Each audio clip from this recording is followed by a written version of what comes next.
सांग से कर चंद्रमा चिदंबरा आज तो सांग से कर चंद्रमा चिदंबरा कोटि कोटि प्रणाम शंभो कोटि नमन दिगंबरा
हिमालय की पुत्री पार्वती होकर के जन्मी, घोर तपस्या करके बाबा भोलेनाथ से विवाह हुआ।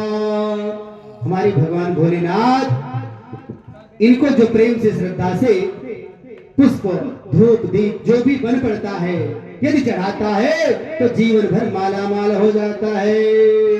जल के चढ़ाए ते जलम जमलोक ते उबार ले, जल के चढ़ाए ते जमलोक ते उबार ले, चंदन के चढ़ाए चक्रवर्ती कर देता है।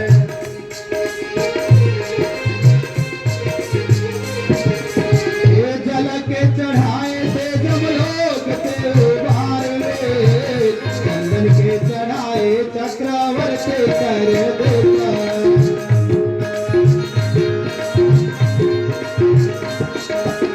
चावल के चढ़ाए तीनी लोक बकसीस दे, चावल के चढ़ाए तीनी लोक बकसीस दे, पुष्प के चढ़ाए ते काले सहारे लेता है, पुष्प के चढ़ाए ते काले सहारे लेता है।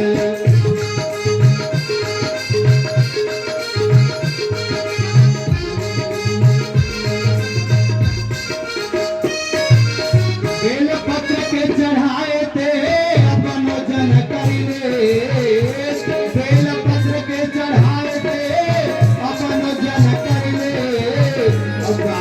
बजाए ते निहाल करे।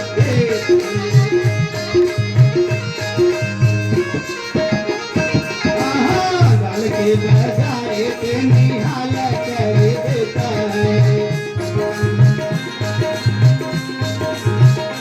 भगवान के पार्वती के प्रिया व्रतो तान पादो शतरूपायते सुतो वासुदेवस्य कलया रक्षायां जगत स्थितो। मैत्रेय मुनि विदुर जी से कहते हैं कि मनु महाराज ने अपनी शतरूपा नाम की भार्या से भगवान की कला से प्रिय व्रतो और उत्तानपाद नाम के 2 पुत्र पैदा हुए और ये जगत की रक्षा में स्थित हो गए।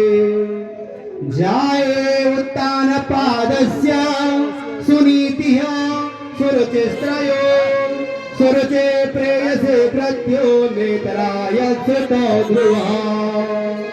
राजा उत्तानपाद की 2 रानियां, एक का नाम सुरुचि, ध्यान से सुनिएगा, कल मैं जरूर पूछूंगा। उत्तानपाद की 2 रानियां, एक का नाम सुरुचि और दूसरी का नाम सुनीति था। सुरुचि राजा को अधिक प्रिय थी। भाइयों, करे बेईमान दुनिया में लाखों हैं, उनसे तुमने करे उनमें से तुमने भी अगर बेईमानी करके उसी पंक्ति में अपने आप को खड़ा कर दिया तो हमारी तुम्हारी ईमानदार व्यक्ति लाखों में भले ही एक हो, परंतु उसकी प्रतिष्ठा होती है और उसका एक अलग ही स्वरूप समझ में आता है। लोग वर्षों तक उस ईमानदार व्यक्ति को याद करते हैं। बहुत लंबी उम्र होनी बहुत जरूरी नहीं है। लिखा है कीर्तिर्यस्य जीवितः स जीवतः, जिसकी कीर्ति ही जीवित है वही जीवित है। करे मानव की कीर्ति है जब तक तब तक उसकी पहचान है और तब तक इस धरातल पर वह जीवित रहता है। शरीर तो कुछ ही वर्षों का है, पर कीर्तिमान लोग हमेशा के लिए अमृत को प्राप्त कर लेते हैं। जैसे सुनीति के पुत्र ध्रुव को आज भी लोग जानते हैं।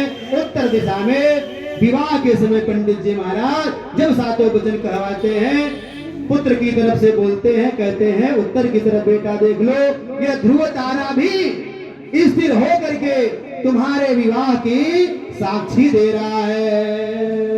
एक बार ध्रुव जी महाराज अपने पिता से मिलने के लिए, 5 वर्ष के हैं, अपने पिता से मिलने के लिए चले गए। पिता उनके सिंहासन पर बैठे हुए हैं। ध्रुव पहुंच करके पिता को प्रणाम किए। पिता ले करके ध्रुव को अपनी गोद में बिठा लिया। परंतु सौतेली मां सुरुचि, सुरुचि का मतलब ही होता है सुंदर रुचि वाली, सुनीति सुंदर नीतियों वाली। कह रहे सुरुचि ने जब देखा कि ध्रुव पिता की गोद में बैठा है, ऐसा उसे बर्दाश्त नहीं हुआ। वो पहुंच करके हाथ पकड़ करके नीचे उतार दिया। अरे बेटा ध्रुव, तू भले ही राजा का बेटा है, तो क्या हुआ, जब तक तुम मेरी कोख से नहीं पैदा होगा दूसरा जन्म लेकर के, तब तक तुम इस सिंहासन पर नहीं बैठ सकते। इसलिए इस जन्म में तो यह मनोरथ तेरा दुर्लभ है। दोबारा कभी यहाँ आने की कोशिश मत करना। यह सिंहासन, ये आसन मेरे पुत्र का है। अस कही बाह पकड़ ध्रुव के,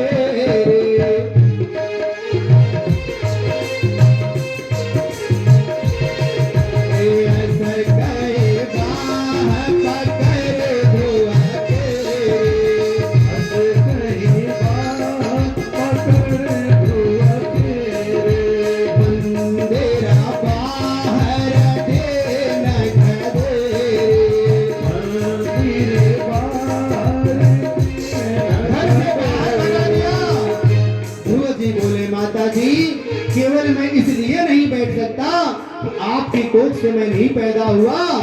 हाँ बेटा जा, तू भगवान की तपस्या कर, भगवान प्रसन्न हो जाए तब उनसे वरदान मांग, कि मेरी कोख से जब तू पैदा होगा तब तुझे ये सिंहासन मिलेगा। तो तब करो, जब भगवान प्रसन्न हो जाए तो वरदान मांग करके मेरी कोख में जब आओगे तब तुझे सिंहासन मिलेगा। आज अपनी कोख को करीब भगवान से प्रार्थना करिए, किस लिए? सिंहासन के लिए। पहले मेरी कोख में आओ तब सिंहासन मिलेगा। अपनी कोख को इतना महत्व दे रही है। ध्रुव रोते हुए अपनी माँ सुनीति के पास लौट आए और मैया से सारा वृत्तांत कह सुनाया। सुनीति बोली, बेटा तू अमंगल की आशा मत करो, क्योंकि जो दूसरों को दुख देता है वह उसका फल अवश्य पाता है। अब तू भगवान की ही शरण में जा। अरे जीवन भर तो मैं वो चीज नहीं तुझे बता पाई जो आज तेरी भी माता ने तुझे बता दिया। सही कहती है। ध्रुव रोने लगे, माँ तू भी उन्हीं के वचनों का अनुमोदन कर रही है। कौन कहे मुझे ढाढ़स बधाने को, तू भी यही करी। हाँ बेटा मैं सच कह रही हूँ, तेरी माँ ने बड़ी अच्छी बात कही है। क्यों? तपस्या करने को कही है ना, इसमें क्या बुरा कही? मैं अभागिनी तो हुई, क्योंकि राजा उनको कम मानते थे। अपनी पहली पत्नी सूरज को ही ज्यादा प्यार करते थे, ज्यादा सम्मान देते थे। कह रही हैं कि मैं अभागिन तो हूं ही, इसलिए तेरी माँ ने कहा है तपस्या करने के लिए, तो कुछ गलत नहीं कहा है। क्यों? क्योंकि तप बल रचई प्रपंच विधाता, तप बल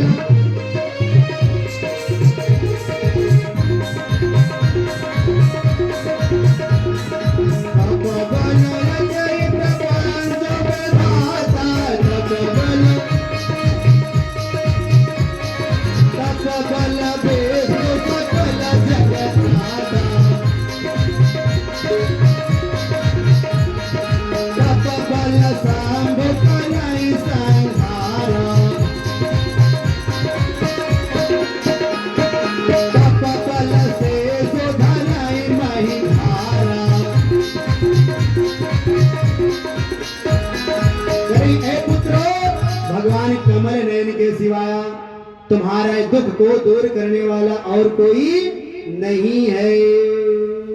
सूरज को अभिमान हो गया, इसी कारण अब वह सील और संतोष नाम की चीज उसके हृदय में नहीं रह गई है।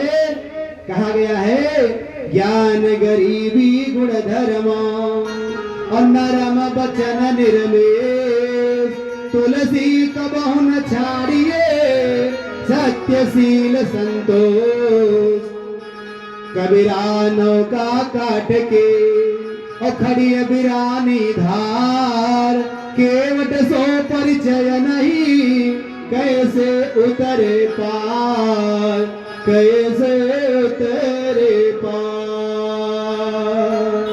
ए बेटा वैसे तो तुम्हारी माता तुझे वो चीज बता दी है जिसे कि मैंने तुझे आज तक नहीं बता पाई।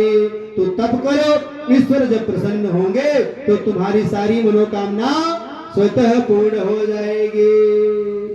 बच्चों को बचपन से ही धर्म की शिक्षा देनी चाहिए। 5 साल की उम्र है ध्रुव महाराज, मैया कह रही है आलस कबहु न कीजिए, आलस अरि समझान। बचपन से ही बच्चों को आदत दिलाई आलस्य मत करो। आज के बच्चे 9-9 बजे तक सो रहे हैं, आराम से उठ रहे हैं। मैया और पापा भी कह रहे हैं ठीक है अभी बेटा सो रहा है, सो लेने दो। अरे 11 बजे रतिया तक तो मोबाइल चला रहा था, सो लेने दो, नींद नहीं पूरी होगी तो क्या करेगा महाराज। आलस कबहु न कीजिए, आलस अरि समझान। और आलस ते विद्या घटे, बल बुद्धि की हो हान। करे अगर तुम ठान लो बेटा, ध्रुव को बल दे रही हैं, साहस दे रही हैं। बेटा अगर तुम ठान लो तो तारे गगन से तोड़ सकते हो, अगर तुम ठान लो तूफान का मुंह मोड़ सकते हो। बेटा तुम्हारे अंदर वो शक्ति है, यदि तुम तपस्या करोगे तो मनचाहा भगवान से वरदान पा सकते हो।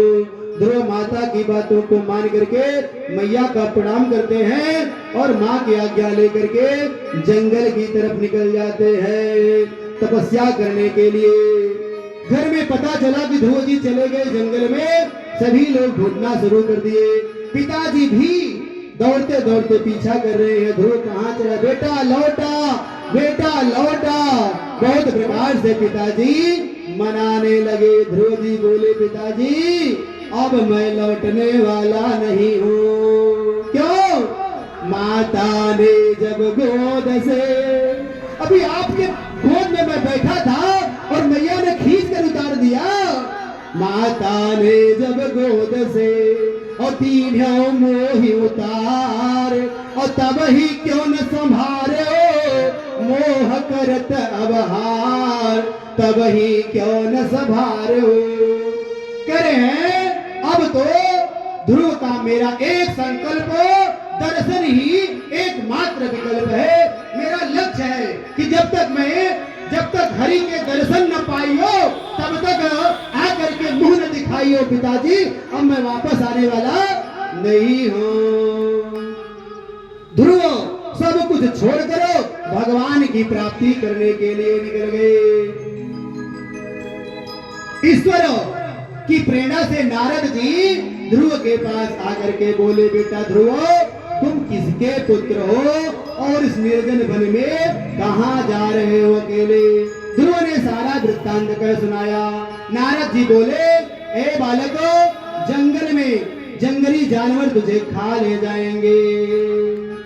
एक बार पुनः हम आप लोगों से बताना चाहेंगे, अवगत कराना चाहेंगे। राम नरेश प्रजापति ये